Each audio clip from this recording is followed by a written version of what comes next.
What is up, YouTube? I've missed you, my babies. I've missed you. I've been busy, but I'm back, and I got a little bit of an awesome surprise. So, as some of you may know from seeing my background, I've moved on to other places in the world. I'm now currently a film major at York University. So, I'm here on campus, and this is where I live now. So, without further ado, let's get right into the review for the movies I saw at Tiff. So what I saw at Tiff was Come Out and Play and Hellbenders. So let's get into Come Out and Play. Come Out and Play is it is a Spanish horror film directed by a Russian documentary director. Yeah, he goes by the name of Makilov. I direct film and make art. He's very full of himself. Like, when the movie starts, it's Makinov's Come Out and Play. And then at the end, the movie, it's like Manikov. Like, all in big red letters. Like, this guy thinks he's pretty cool. And, this movie, if you haven't heard of it, it's based off an old movie called Can You Kill a Child, I think. And can you guess what it's about? Yeah, it's all about this couple, man, don't remember his name, doesn't really matter, and his girlfriend, don't remember, or girlfriend, wife, whatever.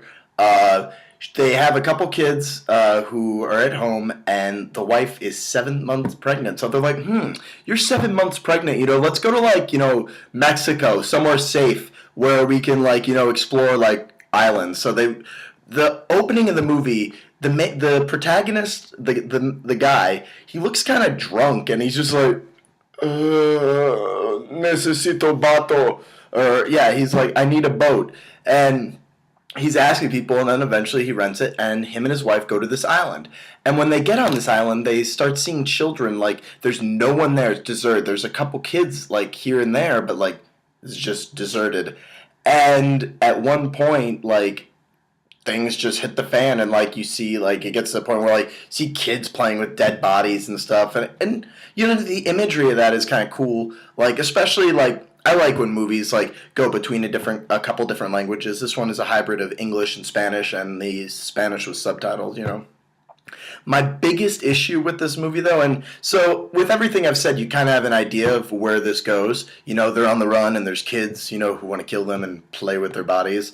Not in a sexual way, just fingers, just weird stuff.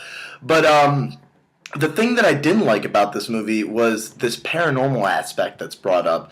And this may be a bit of a spoiler, but you can still watch the movie and just get as much as I did out of it, not knowing this, because it'll still leave you scratching your head. The kids will go up to each other. You see this once in the movie where the kids go up to each other, and for my example here, I'm going to use Pikachu. It's just, I'm a child who's already, under the influence of this thing. This is the other child. And then all of a sudden, this child wants to kill everyone. So, those were kind of the weird parts of that movie. Yeah, I know. Just adjusted my light. It looks fantastic. Thank you. Yeah, so that was the weird part of that movie. And at the end, it had one of those things, I don't know, maybe some people like it where it's oh, that happened. But I was like, God damn it, we were trying to do something. And then the obvious thing that I knew was going to happen where, not going to spoil, but when you see the movie, it's just what's the worst thing that could happen? Can you kill a child? It's all about him getting to that point if he can do that. And it's, predictable when it's happening. If you see it, you will know what I'm talking about. For everyone else, I'm sorry I confused you. But let's move on to Hellbenders, another movie I saw at Tiff.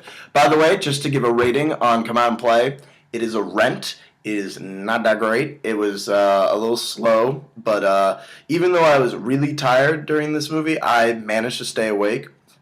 But it's just worth renting. It's not fantastic. It looks pretty good. It has a nice look to it. It's well shot and it's well edited, but just a rent. It's not that special. The next movie is is near and dear to my heart because it is a horror comedy. And I have a soft spot, like a baby on the top of my head, for horror comedy movies. Evil Dead 2, things like that. Not scary movie, but something like Evil Dead. And this movie is about a group of priests who are sinners, and their whole point is they do exorcisms and things like that, where if they need to, they'll take the devil inside them and slit their throat. It's kind of badass. It's supposed to be pretty funny. Some of the jokes, it does that thing where like we're just gonna like curse a whole bunch and like where they take everything, throw it at the wall, and like surprisingly more than I thought of it would stuck for me. Like it's just so surprising how like bizarre their insults are, and the way that the lead priest calls everyone a cocksucker is it's pretty amazing. They're all alcoholics. They all use drugs. It had Dan Fogler. You know, it has like some recognizable people. The guy who was the bad guy in Crank 2, he's the main protagonist of this film, and he's okay. But the whole plot is there's this one guy who's been in a basement, and they go and try to exorcise him. But they try to do the exorcism on him, and what happens is they let the demon out, and he goes in between bodies. And now, like, I don't remember how they explain it, but it made sense at the time that if we don't stop this, there's going to be, like, a huge destruction of the earth. Yeah, like, the whole world is going to collapse in on itself. And, you know, the whole, like, 3/4 of the movie, like, the whole movie is, like, it's fun, it's entertaining the whole time. But when it gets to the end, they're trying to make you feel like this is massive. This is a total scope of the entire world. But honestly, I didn't even feel like that the backyard that they shot that in was going to get destroyed. Like, it didn't even feel like their neighborhood was going to be gone. It didn't feel like the whole world. It felt like maybe the whole park was going to get destroyed, if you know what I mean. If you think about, like, the best thing that reminds me of this is Little Nicky. If you remember the end of that movie, yeah, fabulous movie, right? At the end of the movie, when they're in Central Park, and there's, like, all this stuff rising up, like, that feels epic and massive, you know? But with this movie, there was just, like, big bonfires, and you're just like, okay, well, I guess the world's ending right now. But regardless, I had a lot of fun with the movie. The action is really cool. It's pretty well directed, and it was actually in 3D, which was a nice surprise, and it was fun. You know, it's not, everyone probably wouldn't enjoy this as much as I did, but I'm going to give this a worth your time. Like, you see this on Netflix, you watch it. Like, you get a chance to see this in theaters, totally go for it. It is so worth it. This is a really fun movie. A lot of movies, you know, that come out these days, they're very, you know, I don't want to say like Hollywood blockbuster because that sounds so cliche, and I like a lot of those movies, but this one is just no hold bars. Like, it feels like a festival film. Like, both these films, I feel like they won't get a release just because, like, the first one, you see kids playing with dead bodies. That's like total no-no. That's like X-rated stuff. This one, you know, it's got a foul mouth, and that's not usually the worst thing, but like it gets pretty gross, and I'd just be pretty surprised if a studio was to take the risk and release it. But regardless, it's worth your time. Check it out. A lot of fun. Thanks for watching, guys, and hey, did you like this video? You, right? I'm talking to you, man. Yeah, you liked it? You should send it to all your cool friends, and then they'll send it to their friends, and so on and so on. Thanks for watching, guys. Please press the subscribe button that's on either side. Do it for Slipknot and Beavis and Butthead, because they'll both appreciate it even more than me. So, thanks for watching, guys. Catch you on the flip side. I'll probably have more reviews coming up. I'm glad I got this one done. See you later.